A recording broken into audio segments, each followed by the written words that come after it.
국립중앙박물관에서 열리는 전시에 대해서 현대미술비평가가 그 글을 쓰거나 리뷰를 다룰 일이 별로 없거든요.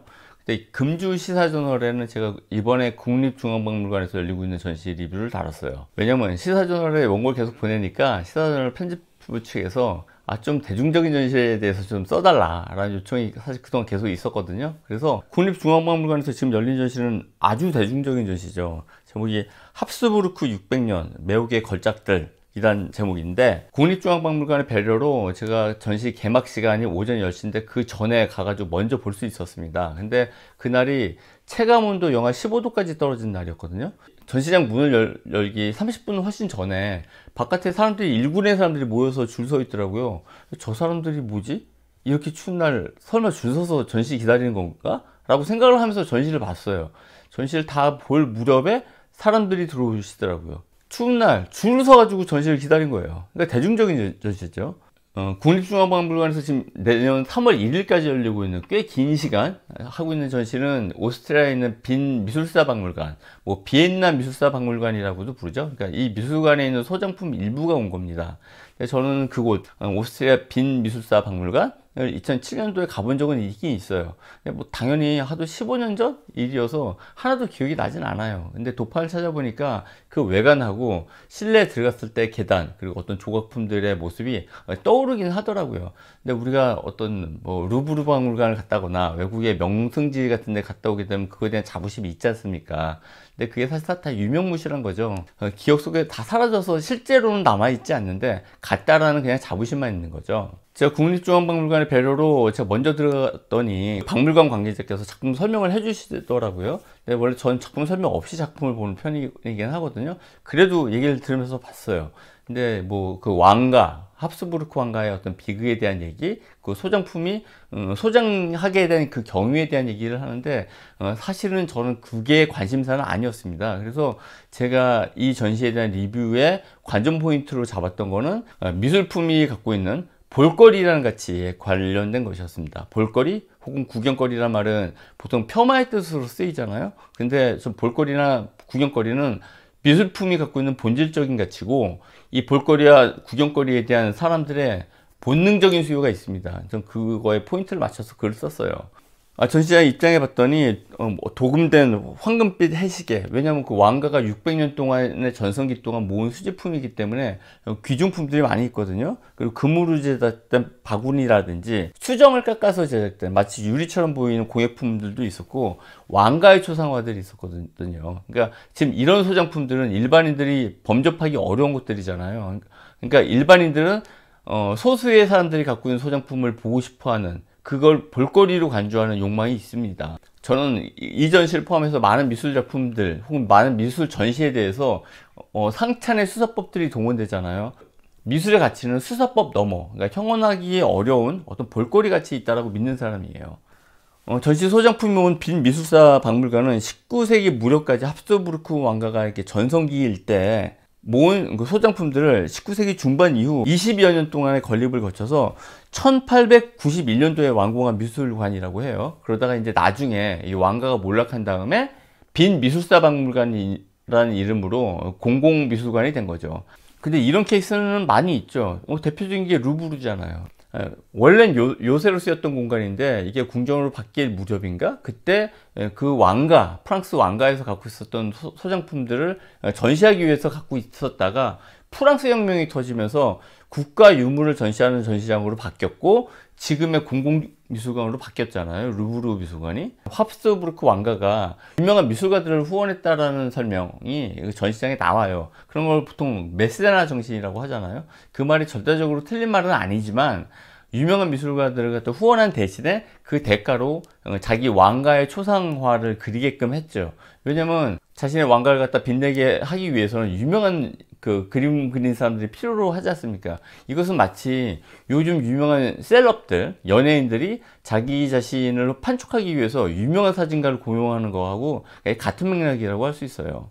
그러니까 이번 전시에는 그 여러 가지 유명한 미술사에서 등장하는 주제들도 확인할 수가 있었습니다. 그러니까 전시장 중에 검정 박스 공간에 작품 한 점만 걸린 공간이 있어요. 그게 바로크 화가인 루벤스의 주피터와 머큐리를 대접하는 필레몬과 바우키스라는 작품인데 이거 17세기 작품이거든요. 원래 바로크 미술이 그 이전 시대인 르네상스 미술이 정적이고 안정적인 화면 구도를 유지했다라면 그 후대에 등장했던 바로크 미술은 명암 대비와 화면 안에 있는 역동성으로 차별화를 시도했던 게 바로크 미술이잖아요. 그래서인지 이 루벤스 작품 한 점이 걸려있는 그 전시장은 검정색으로 암전되어 있고 그림에 하이라이트 조명을 때렸더라고요. 그리고 배경화면으로 바로크 음악을 틀어놨더라고요.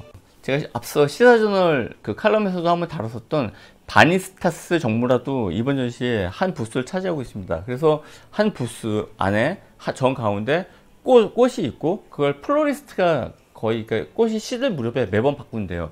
그 주변으로 꽃 그림들이 이렇게 놓여 있죠. 근데 꽃 그림이 그때 17세기 해상무역으로 경제 호황기기를 누렸던 네덜란드에서 크게 유행했던 정물화거든요. 인생무상 같은 것을 의미한다라고 해서 바니타스가 허망함 이런 뜻이니까 바니타스 정물화라고 보통 불리는데 제가 가까이 가서 봤더니 꽃그림이 진짜로 꽃잎 한 올 한 올이 세부를 아주 정교하고 조화롭게 채색이 돼서 그 볼가치가 굉장히 높더라고요. 바니타스 정물화가 그 인생의 헛됨 그리고 공허함에 대한 의미를 갖고 있었다고 말을 했지 않습니까? 근데 이 바니타스 정물화를 갖고 있었던 합스부르크 왕가도 결국은 600여 년의 황금기, 근데 길긴 길었다, 그죠? 600년의 황금기를 지나서 결국은 몰락했죠. 인생 무상. 미술이 갖고 있는 볼거리 가치를 관전 포인트로 뒀다는 말씀을 드렸지 않습니까? 갑옷들이 이렇게 열거되어 있는 그 전시장이 있어요. 갑옷이 꽤 불편해 보이지 않습니까? 근데 이것이 얼마나 입기 편한지, 이 갑옷을 입고도 전투를 수행하는데 얼마나 어려움이 없는지를 갖다가 시범을 보여주는 그런 영상 작업도 있었습니다. 그 전시장에는 수백 점의 그림을 벽 하나에 다닥다닥 붙여놓은 어떤 그림의 인쇄물이 벽에 걸려 있거든요. 그러니까 원화는 없고 그 그림을 인쇄한 인쇄물이 있어요. 그래서 전 맨 처음에 그게 예전에 그 살롱 회화 전시, 살롱 전시는 벽에다가 그림을 다닥다닥 붙였기 때문에 그 살롱 회화의 한 장면을 그린 거라고 생각을 했는데 설명을 들어보니까 그 왕가의 일원인 어떤 사람의 자기 소장품이래요. 그러니까 자기가 이만큼 소장품, 그림을 많이 갖고 있다 라는 걸 갖다 다시 과시하기 위해서 자기가 소장하는 그림들을 한 벽에 걸어놓고 그걸 그린 거예요. 그러니까 볼거리, 자기가 이만큼의 볼거리를 많이 갖고 있다 라는 걸 과시하고 싶었던 거겠죠. 아무튼 반복해서 말씀드리지만 저는 미술품의 진가가 그 미술을 설명하는 언어 혹은 미술을 설명하는 해석 그게 아니고 미술품 자체가 갖고 있는 볼거리 있다라고 믿는 사람이거든요. 볼거리나 구경거리라는 용어는 보통 급수가 낮은 유희로 통용되는 감이 분명히 있어요. 그렇지만 많은 사람이 보고 싶어하는 어떤 볼거리를 갖고 있는 사람은 자신의 지위와 신분을 보장받게 되는 그 증거가 되기도 합니다. 이번 전시 합스부르크 600년의 마지막 부스에는 약간 좀 생뚱맞지만 우리나라 조선시대 때 갑옷하고 투구가 진열되어 있어요. 그래서 설명을 들어보니까 내용이 이런 거예요. 당시 조선이었죠. 조선의 청나라의 간섭으로부터 자유로워진 다음에 외국, 그러니까 오스트리아하고 수교를 하면서 고종이 프란츠 요세프 1세에게 선물한 기념품이 바로 이 갑옷하고 투구라고 합니다. 이 갑옷하고 투구가 빈 미술사 박물관에서 이제 등록이 된 거죠. 그래서 그걸 이번 전시에 출품을 하게 된 거예요. 그러니까 그 미술품, 그 볼거리라는 것은 그 금전적인 가치도 그 실용적인 용도도 갖고 있지 않지만 그 신뢰라는 상징 가치를 갖고 있습니다. 그 점은 이번 전시의 그 개최 배경에서도 확인이 돼요. 이번 전시의 개최 배경이 한국하고 오스트리아 수교 130주년을 기념하기 위해서 만들어진 거거든요. 그러니까 양국의 주요 박물관들이 협업 주최를 해가지고 낸 전시가 이번 전시라는 거죠. 그러니까 양국 관계에 그 유대를 갖다 과시하기 위해서도 미술품이라는 볼거리가 등장했다는 거죠. 그러니까 미술품의 볼거리 가치가 얼마나 중요합니까? 미술품의 볼거리 가치에 관련된 또 하나의 사례로 이번 전시 포스터 중에 한 점을 보게 되면 왕가의 만찬이 차려져 있는 만찬이 이렇게 식탁으로 있고 주변에 많은 사람들이 모여서 그 장면을 보고 있는 장면이 있어요.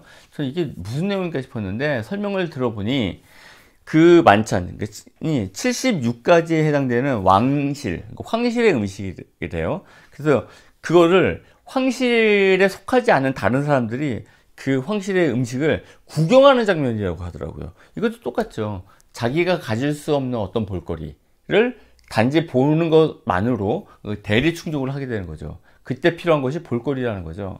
남들이 가지지 못하는 어떤 소유물을 갖고 있는 극소수의 그 소유 욕망과 자기가 갖고 있지 못하는 어떤 소수자의 소유물을 보고 싶어하는 절대다수의 그 볼거리에 대한 욕망이 만나서 미술품도 만들어지고 미술관도 생기는 거라고 저는 생각해요. 제가 여기서 짧은 에피소드도 한 가지 말씀드릴게요. 제가 그 비평보다는 그냥 충분히 볼거리의 그 기교만으로도 충분히 작품적 가치가 있다라고 생각하는 어떤 작가들이 있었어요. 근데 그 중에 한 분에 대해서 글을 쓴 적이 있는데, 그분이 되게 여러 유명한 사람들로부터 글을 받았더라고, 비평문을. 그 가운데는 카이스트 정재승 교수도 있었거든요. 근데 글이 그렇게 뭐 이 사람의 작품을 갖다가 빛나게 해주는 그런 글들이라고 할 수 없었어요. 근데 아무튼 그 작가분은 자기 작품에 후광을 얹기 위해서 여러 평론을 받은 거예요.